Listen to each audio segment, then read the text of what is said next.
سے کرتے ہیں۔ خصوصی طور پہ یہ لفظ دعوت استعمال ہوتا ہے غیر مسلمان کے لیے اور اصلاح استعمال ہوتا ہے مسلمان کے لیے۔ اور اس تقریر کے شروعات میں میں نے قرآن مجید کی ایک آیت کی تلاوت کی، سورہ توبہ سورہ نمبر 9 آیت نمبر 24۔ سورہ توبہ قرآن مجید کی سب سے سخت سورت ہے۔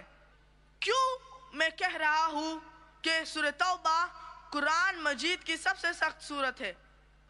کیونکہ یہ ایک واحد سورہ ہے سارے قرآن مجید میں جس کے شروعات میں بسم اللہ الرحمن الرحیم نہیں ہے، اللہ کے نام سے جو مہربان اور رحیم ہے۔ ورنہ ہر سورہ قرآن مجید میں 114 سورہ ہے اور ہر سورہ کے شروعات میں بسم اللہ الرحمن الرحیم ہے، لیکن سورہ توبہ کے شروعات میں بسم اللہ الرحمن الرحیم نہیں ہے۔ کیوں؟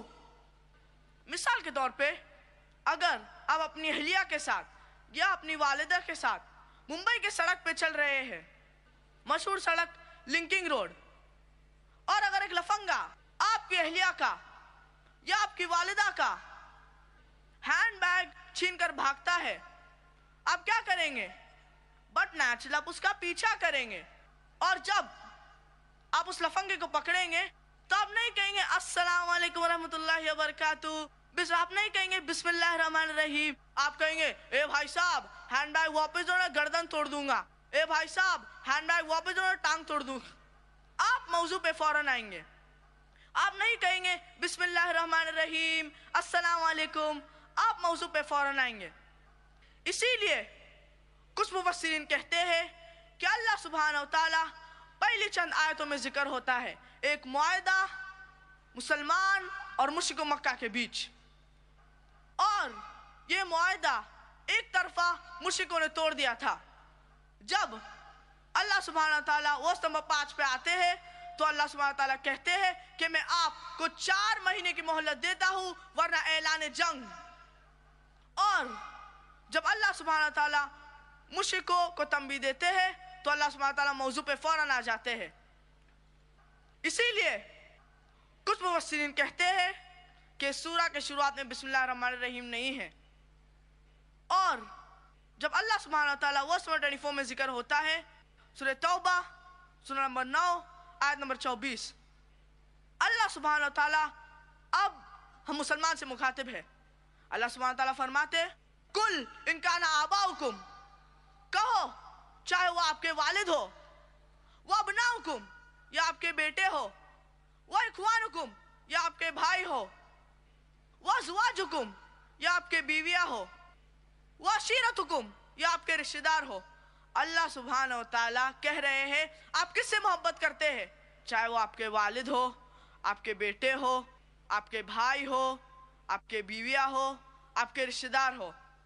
اور اللہ سبحانہ وتعالیٰ کنٹینیو کرتے ہیں وَأَمْوَالٌ اقْتَرَفْتُمُوهَا وَتِجَارَةٌ تَخْشَوْنَ كَسَادَهَا وَمَسَاكِنُ تَرْضَوْنَهَا، آپ جس جائیداد اکٹھے کیے ہیں، آپ جس تجارت کر رہے ہیں، آپ جس گھر میں رہ رہے ہیں، اگر آپ ان 8 چیز آپ کے والد، آپ کے بیٹوں، آپ کے بھائی، آپ کے بیویاں، آپ کے رشتہ دار، آپ جس جائیداد اکٹھے کیے ہیں، آپ جس تجارت کر رہے ہیں، آپ جس گھر میں رہ رہے ہیں، اگر آپ ان 8 چیزوں سے زیادہ، اللہ سے زیادہ، اللہ کے رسول سے زیادہ اور اللہ کے راہ میں جہاد کرنے سے زیادہ محبت کرتے ہیں تو اللہ سبحانہ تعالیٰ کہتے ہیں فَتَرَبَّصُوا حَتَّى يَأْتِيَ اللَّهُ بِأَمْرِهِ وَاللَّهُ لَا يَهْدِي الْقَوْمَ الْفَاسِقِينَ، تو ٹھہرو، اللہ آپ کے اوپر تباہی لائیں گے، اللہ آپ کو ہلاک کر دیں گے، وَاللَّهُ لَا يَهْدِي الْقَوْمَ الْفَاسِقِينَ، اور اللہ فاسق لوگ کو کبھی سیدھی راہ نہیں دکھاتے۔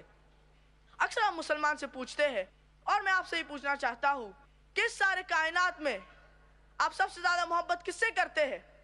کس سے کرتے ہیں؟ کس سے کرتے ہیں؟ ماشاءاللہ اللہ سے۔ بے شک آسان سوال، جواب بھی آسان۔ اگر آپ کوئی بھی مسلمان سے پوچھیں گے کہ اس سارے کائنات میں آپ سب سے زیادہ محبت کس سے کرتے ہیں تو جواب ہے اللہ۔ ایک جواب، ایک سا جواب۔